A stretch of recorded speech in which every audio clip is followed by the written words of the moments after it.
What's your thoughts on people saying that you got Don Lemon fired? I think that the New York Times reported that. I had an open debate with Don Lemon. What CNN wanted to do with that is their choice. My view is, though, we need to start saying in public the things that people are otherwise saying in private. There's a gap right now in the country. Let's admit it. Democrat, Republican, it doesn't matter. You gotta be careful with that, because a lot of people in your party are gonna start saying nigga out loud.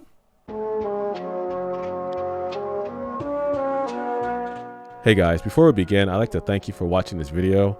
Please hit that like button to get this video spread to the masses, and hit that subscribe button and that notification bell to get notified of future videos. Now, I wasn't gonna cover the Breakfast Club. I stopped watching them years ago because I discovered that they're just a bunch of leftist, liberal shills, okay? And they were exposed countless times. So I just stopped. And since my kind of awakening into the whole political field, you know, it wasn't really beneficial for me to continue watching them spew their nonsense. So I stopped watching them years ago. But they do have some nuggets. I mean, you remember the Fredro Starr interview? I think they took it down, but I was able to find this short clip here. This your radio station. Cause you know why? This your block, nigga. You know why? Because I know it was an ambush. You got ran off your own block. I don't know what them guys had planned. So I had to get out the way. You got ran off your own block, man. It's all good, though. It happens. It happens to the best of them. Pussy sometimes. Why we got an issue, bro? Because you brought some shit up that I ain't like, nigga, and I don't like that, nigga. I ain't no bitch ass nigga. I ain't say you was, but you don't said play it. me like that, nigga. I don't know what you want me to do. You can't do nothing, nigga. You can't do nothing, nigga. That's what I'm saying, nigga. You can't do nothing, big man. You can't do nothing, nigga. I know it's so fucking good, nigga. I ain't here for that. Playing the garbage, nigga. Don't play me, nigga. My name is Fredro Starr. Do your Googles, nigga. What the fuck you gonna do, nigga? All right, let's move on. You think I said something wrong? And remember the one with Damon Dash? Remember that one? We have different. You like a opinions. boss? I don't. It's not a matter about having a boss. You Yes, it is. In my matter, it is. It doesn't matter to you. In me, it does. Because I have enough investments. I don't. Need investment. You don't own nothing. You don't own nothing. These what do you investment. You sound smart to somebody dumb. Yeah. And oh yeah, Birdman. Is there? I want to start this shit off straight, telling all three of y'all stop playing with my name. Let's go on there. Let's go. Stop playing with my fucking name. Let's go. Let's do it on camera. Stop playing with my name. Let's go right on in. Nigga, when my name come up, respect it. Let's go. Stop playing with my fucking name. All three of y'all, stop playing with my name. I ain't gonna say it no more. Yeah, those are good. Those are good. I like those. I like those. Countless others where other guests have, you know, called, mainly Charlamagne, but other people out on that show, you know, DJ MV, NJE. But for the most part, I just never found it interesting or beneficial for me to listen to them. Now, this interview with Vivek Ramaswamy, who is running for President of the United States in 2024 as a Republican, he was on their show and basically exposed Breakfast Club. Now, he has a lot of patience, and I can probably figure out why he had patience in this particular interview with these three, but I'll talk about that later. What I want to highlight are just some of the things that were exchanged, some of the words that were exchanged between the three there and Vivek. Keep in mind, Vivek's a guest, and you know, if someone comes in your home as a guest, you want to treat your guests well, you know, normally. But let's see how they reacted to Vivek. And then in another video, I'm going to show you how they treated Larry Elder more recently. I'm not making this one up. This is about a month ago. There was a good survey. 60% of young Americans said that they would sooner give up their right to vote than to give up access to TikTok or other social media. That's a problem. That is a problem. It's sad. I didn't grow up in that generation. I didn't grow up with the social media generation or anything like that. I grew up when the internet was in its infancy, 80s and 90s. So I had the benefit of being able to just go out and play with my friends, play video games we played in someone's house, you know, not online. You know, no cell phones, no Instagram, no Twitter. Better time. And it's sad to know that people would rather trade their right to vote than their access to Twitter or TikTok or, you know, Instagram. That's how bad it is for that generation. But there's another part of that generation that's, you know, waking up, and be more conservative, which is good to see. So I think we have a crisis of national pride. Whose People fault are is that though? That's America's fault. That's the system's fault for constantly failing the people. well. What Charlemagne's really saying that is that America has failed black people. Black people's failing. While he sits in his throne in Breakfast Club getting 7 figures a year, you know, America has failed black people. The systemic racism has failed black people. Has failed black people like Charlemagne the God. You know, even though the systemic racism has been so bad that the alleged sexual assault charge that or allegations that was thrown at Charlemagne, nothing happened to him. Nothing happened at all. Didn't miss a day of work. But the systemic racism that was on his shoulders. Oh my goodness. Well, I see it. I see it less about. We can allocate the blame. We can talk about allocating the blame. I think there's blame to go around. I think it's up to all of us to take a long, hard look in the mirror and ask ourselves, what is that vacuum in our heart? It's an old saying that goes, if there's a hole the size of God in your heart and God does not fill it, something else will instead. I think the same applies for belief in a nation as well. So I think what's going on is we're human beings. What makes us different from animals is that we can believe. We need to believe in something bigger than ourselves. And when we lose God and family and country, we start believing in new false gods instead. That's what's going on in the country. And so I don't know that it's so much a question of fault, but more a question of how do we actually revive our sense of self-confidence and pride. It's definitely a question of fault. I can absolutely blame white supremacy. There it is. Just white supremacy. Just a blanket statement like that.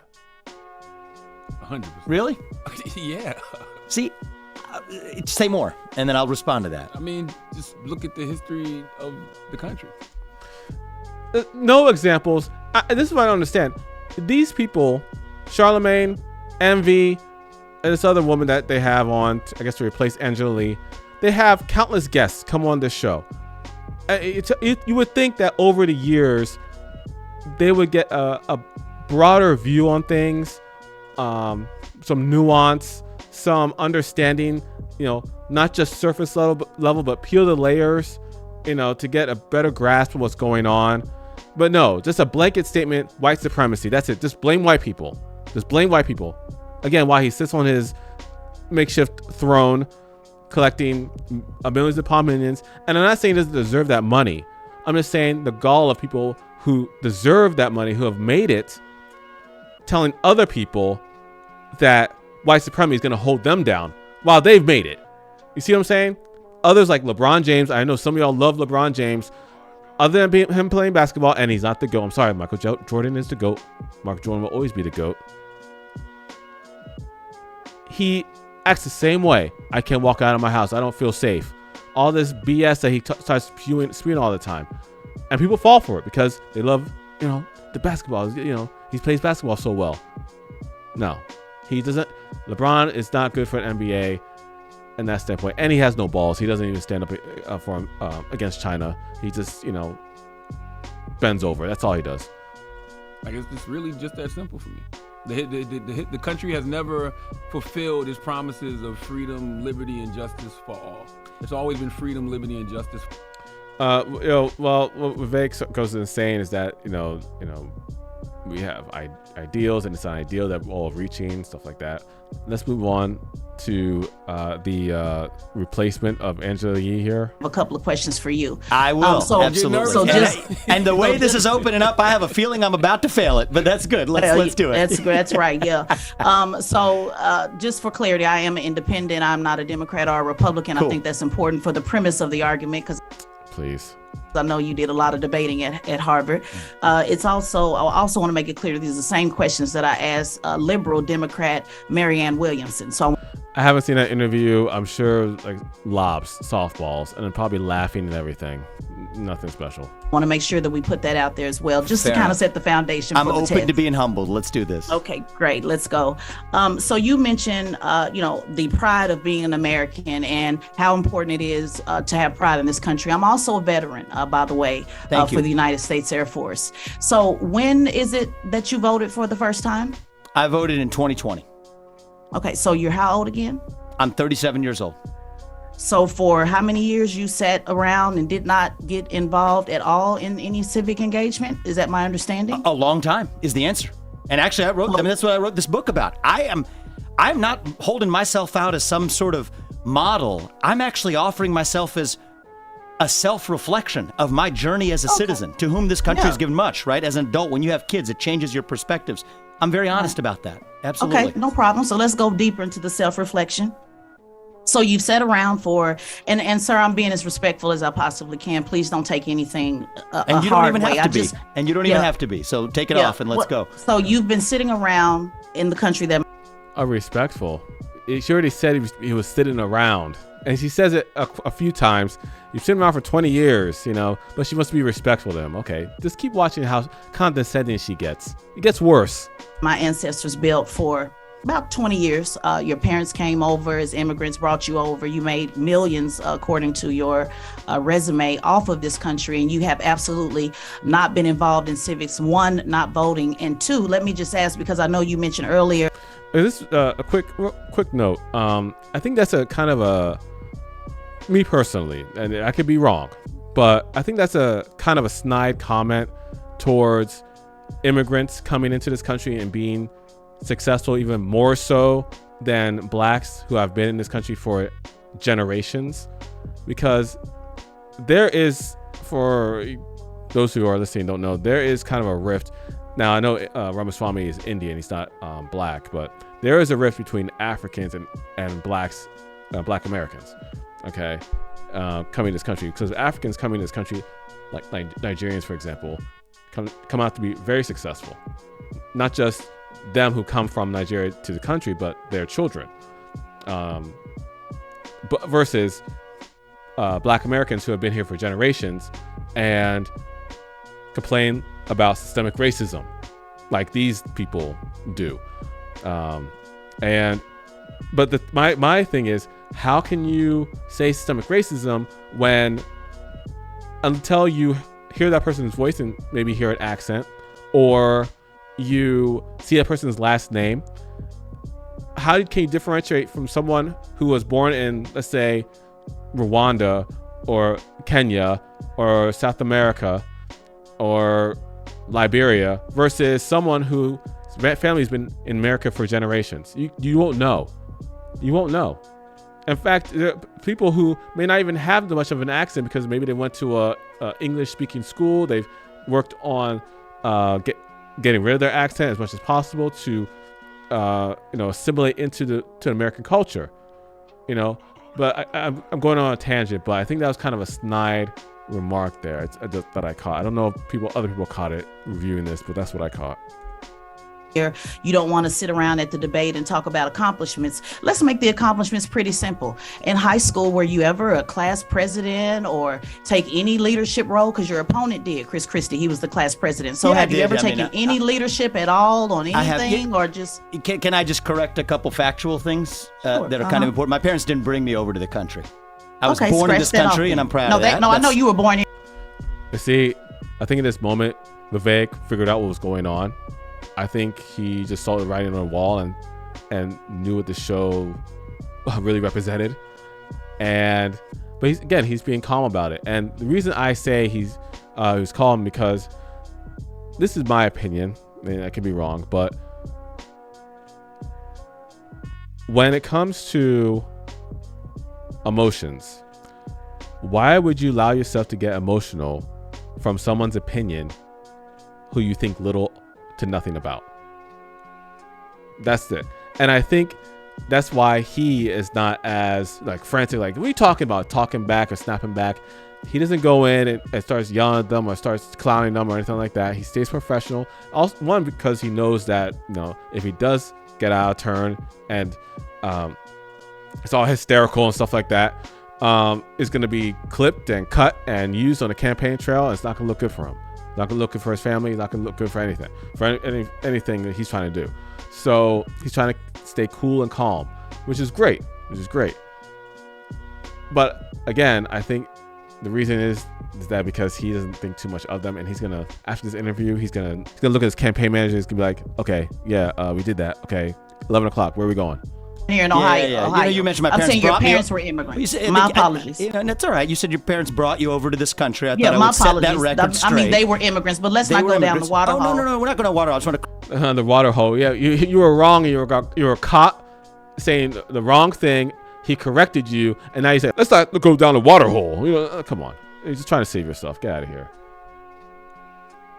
Let's move on. That you haven't had any civic engagement at all and haven't been at all. And when I say sit around, I don't mean you haven't done anything. I'm talking about in regards to service, because one thing about political office, the same way that you want to change how people look at politics and look at this country, I want to change how people look at politicians. And when I see that someone hasn't did anything at all to be of service to mankind, to take a leadership role, it's not good enough to just be on city student council. Were you a leader? All of that applies. Have you been?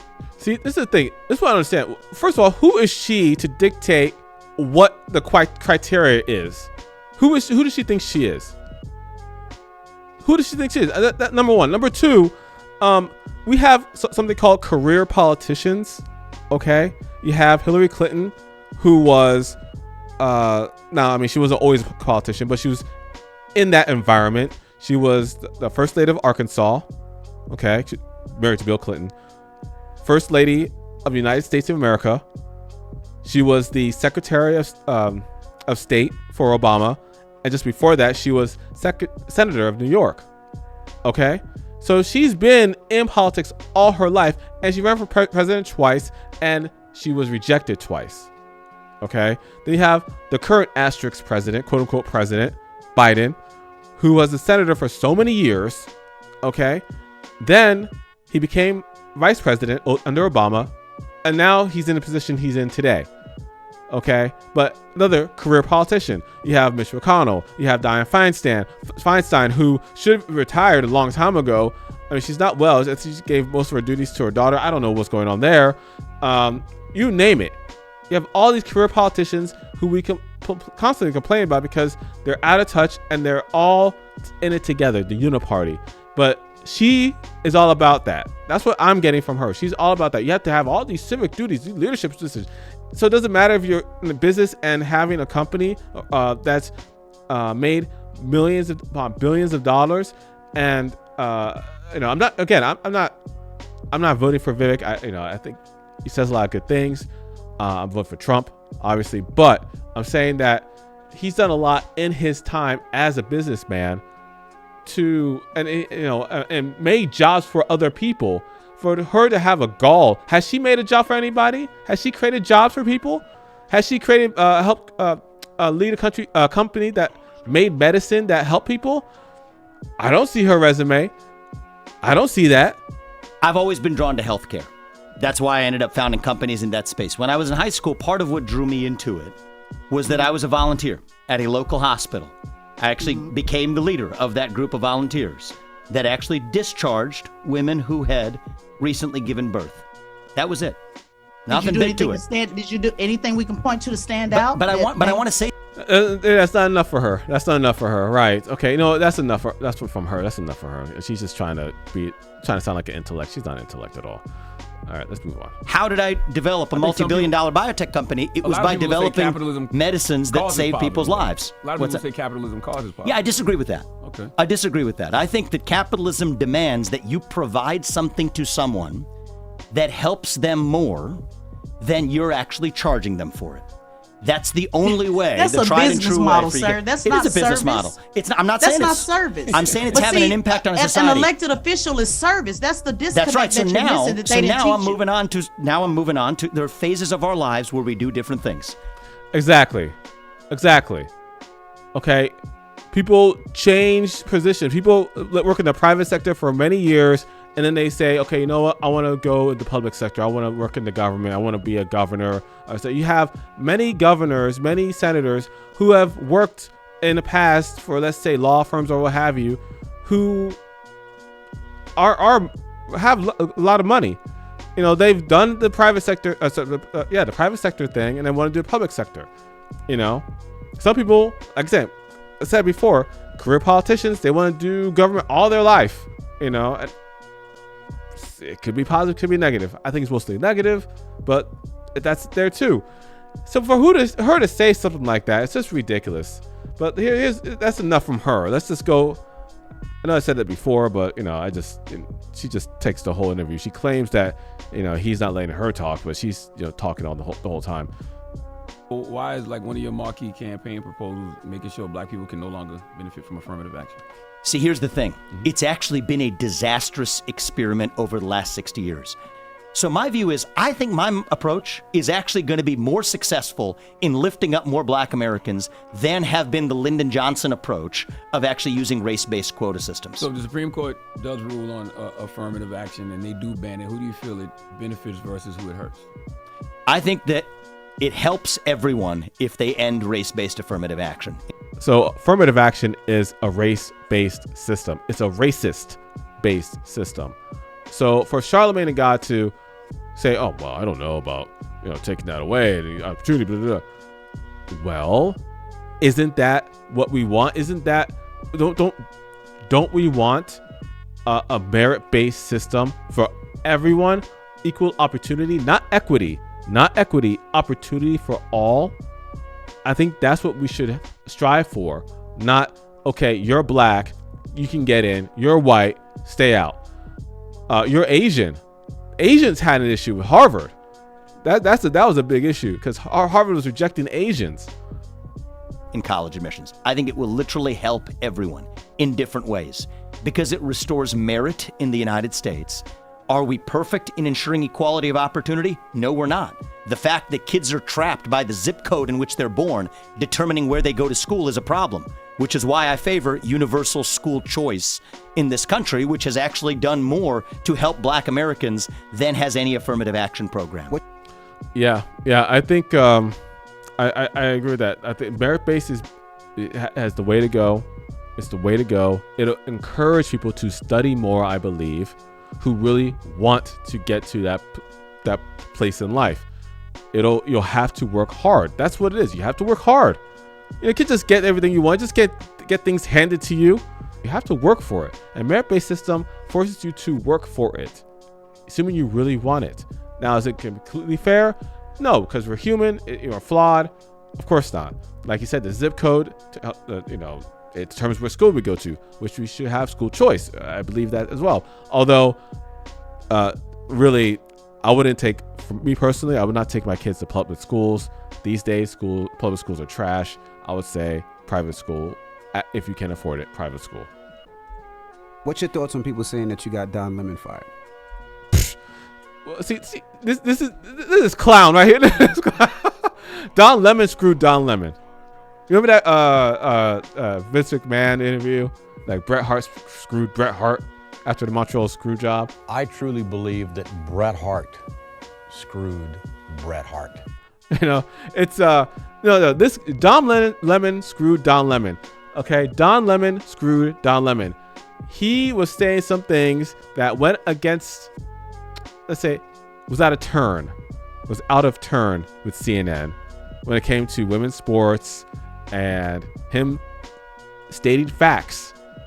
And the anchors, his co-anchors, who are women, got a little mad about that. And I think at one point he took time off, and then eventually they got rid of him. But his show was terrible anyway. But he used to have some sense. He used to say things that made sense, like this.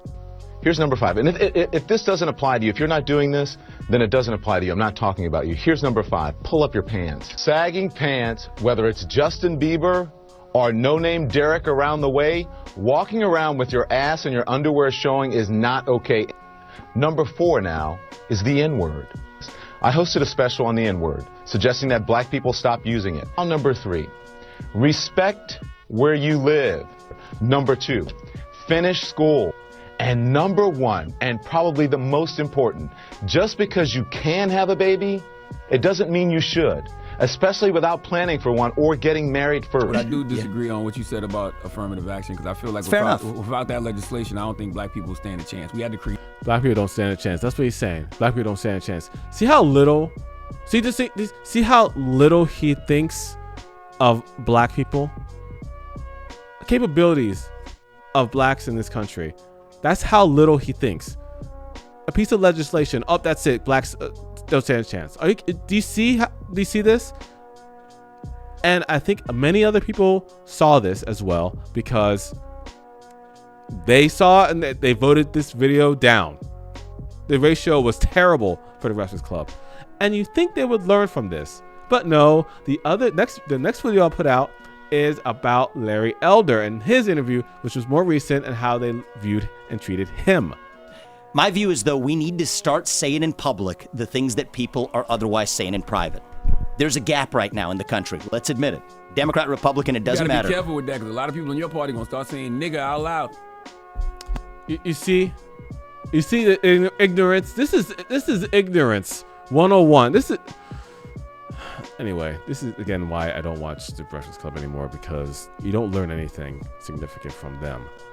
The guests maybe, but from these three, the three stooges, you're not going to learn anything from them. Your brain cells, you're just going to lose brain cells. That's it. You're just going to lose brain cells. You're not going to learn anything from these guys. So that's basically the end of this video here. I just wanted to highlight this interview.